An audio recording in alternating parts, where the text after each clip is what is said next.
Hello, Lou Hamilton from Audible Elegance here in Cincinnati, Ohio. We're located a couple doors north of the Montgomery Inn and across from Montgomery Cyclery. We do work on X, Instagram, and Facebook. I also write a monthly blog, which recently has been more about me. And tonight I thought I would talk about a problem that plagues a lot of specialty retailers. Audio is not alone in this. And the way I want to start it out is to remind you about your feelings when you've watched videos. Oakland, California seems to be the biggest victim of this, where you have bands of people running in and sacking a store and stealing all their goods. And how offended you feel when you see this, and the heart call for justice. I think it's right that you feel that way. I do. But, the people who are doing that don't have a lot.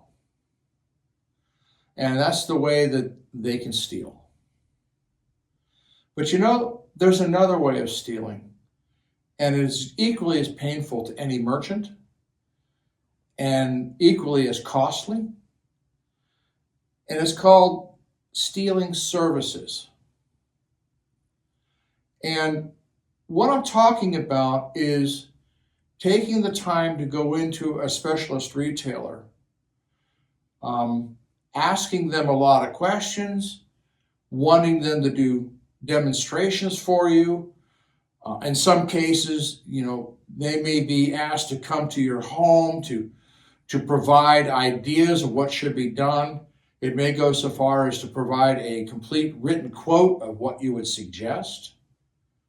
And all of this is done with the intent of not buying from that merchant.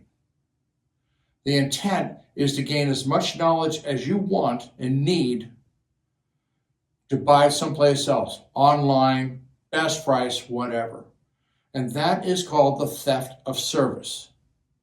And the theft of service is not only a loss of business for the specialty retailer, it also means that the specialty retailer cannot properly take care of the customer who does want to buy from him because they're too busy taking care of people who are not going to buy from them at all. You're denying us the opportunity to provide good customer service from people who do want to buy from us. So we're not only losing money, from my standpoint as an owner, I'm paying for employees, I'm paying for travel time, I'm paying for production of documents, for which there is no compensation whatsoever. And at the same time, I'm not able to provide those services to the people who do want that because I'm entangled up with people who are essentially engaged in theft. There is no difference between watching a store get ransacked for all their stuff and people coming in and ransacking people's minds. The even worse part about this is that a salesman is motivated by success. He enjoys what he's doing, he likes what he's doing, and he certainly likes selling. But when he constantly runs into situations where he's worked very hard, or she's worked very hard, only to find out they did not succeed in making the sale and it went to somebody else who happened to be able to, answer the keyboard question and punch in the order for a computer to be delivered by UPS, you're pissing on them. You're literally hurting them. And emotionally, you're inflicting damage on that person. It's not fair, it's not right, and I'm going to start calling it out because I've seen this start again as it happened in the early 2000s when showrooming was the fad, and it's simply wrong, and I'm not going to tolerate it.